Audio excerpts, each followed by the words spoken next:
Welcome to Arogyavardhini. तो आज जो हम देख रहे हैं इसको नेत्र सेक बोलते हैं। इसमें दवा को 4 अंगुल ऊपर से आंखों के ऊपर डालते हैं। कुछ कंडीशंस में आंख खोल के करते हैं और कुछ कंडीशंस को आंखों को बंद करके हम करते हैं। इसको 5 से 10 मिनट अकॉर्डिंग टू डिसीज़ करते हैं और अकॉर्डिंग टू आयुर्वेदिक हमको वातज पित्तज कफज जैसा मिलता है और आपको समझ में आना इसलिए मैं एलोपैथी का नाम लेती हूँ। अगर ड्राई है तो हम घी ऐसा कुछ ऑयली सब्सटेंसेस से धारा करते हैं और पित्तज कंडीशंस में जैसे इन्फ्लेमेशंस कंजंक्टिवाइटिस और कुछ इन्फेक्शंस है ऐसे उसमें हम त्रिफला दारू हरिद्रा ऐसा कषायों से हम धारा करते हैं और कफज कंडीशंस में हम रूक्ष धारा करते हैं। तो इसलिए हम ये धारा सभी ट्रीटमेंट्स में हम स्टार्टिंग स्टेजेस में कर सकते हैं और गंभीर रोगों में भी हम ये डिसीज़ के कुछ दिनों तक सेक हम कर सकते हैं। तो सेक में ऐसे हम 4 अंगुल के ऊपर से दवा डालने से वहाँ का वासोडाइलेशन अच्छे से इम्प्रूव होता है और आंखों रिलैक्स हो जाता है और आंखों का मसल्स को भी हमको एक्सटर्नली नरिशमेंट मिलता है।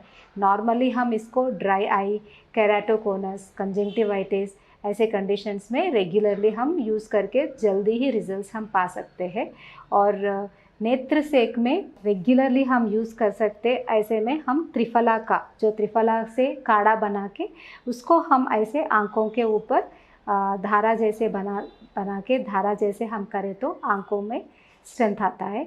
इसमें एक ही इम्पोर्टेंट का चीज़ हमको याद में रखना है, इसमें 4 अंगुल के ऊपर ऐसा धारा जैसे हम ड्रॉप करते नेक आंखों के ऊपर और आंखों के चारों ओर हम उसको घुमाना है। ये दिखने में आसान लगता मगर इससे हमको बहुत अच्छा रिजल्ट आता है। ड्राई ऐसे कंडीशंस में 1 वीक ऐसे करने से भी हमको इंटरनली कुछ नॉर्मल दवा करने से भी हमको अच्छा रिजल्ट हमको मिल सकता है।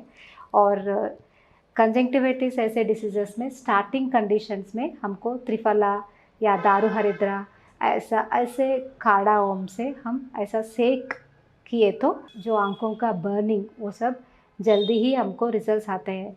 इवन हमको आंखों के डालने वाला ड्रॉप से भी उतना रिजल्ट्स नहीं आता और ऐसे सेक करने से आंखों एकदम रिलैक्स होके अच्छे से नरिशमेंट में मिलता है। इसलिए हमको डिसीज़ में जल्दी ही हमको results without any side effects और एनी पेन बिना पेन हमको रिजल्ट्स आता है। Thank you. Normally RP patient को मैंने अभी विद्धकर्म किया है।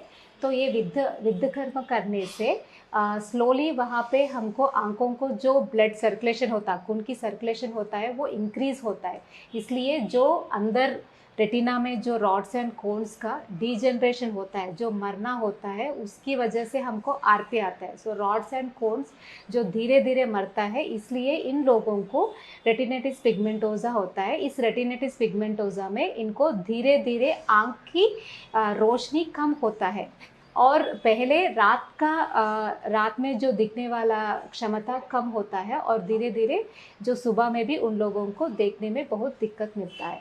तो नॉर्मली ये बचपन से कुछ लोगों को धीरे धीरे बढ़ता जाता है डिसीज़ और कुछ लोगों को मिडिल एज पे आता है, तब से वो धीरे धीरे आंख की विजन का जो कम होता रहता है। इन लोगों को एलोपैथी में हमको जेनेटिकल डिसीज़ है इसलिए कुछ रिजल्ट्स देने वाली दवा और ट्रीटमेंट्स तो नहीं है, मगर आयुर्वेदिक लाइन ऑफ ट्रीटमेंट्स में हमें ज़्यादा ट्रीटमेंट्स कर सकते हैं जैसे विद्धकर्मा, रक्त मोक्षण और नेत्र क्रियाकल्पास और पंचकर्मा थेरेपीज, इंटरनल आयुर्वेदिक आई मेडिसिन, इन सब 6 महीने से 1 साल धीरे यूज़ करने से धीरे धीरे उन लोगों का आंख का रोशनी भी बढ़ता है और रॉड और कोन्स का वो मरने वाला वो स्टॉप होता है। इसलिए उन लोगों को वो जहाँ पे वो आया है कम से कम उस विजन पे हम उन लोगों को रुका सकते हैं। तो इसलिए आपको भी ऐसे बीमारी है या आपको कोई पहचानने वाले को है तो आप ज़रूर आयुर्वेदिक का ट्रीटमेंट भी एक बार ट्राई करके देख सकते हैं।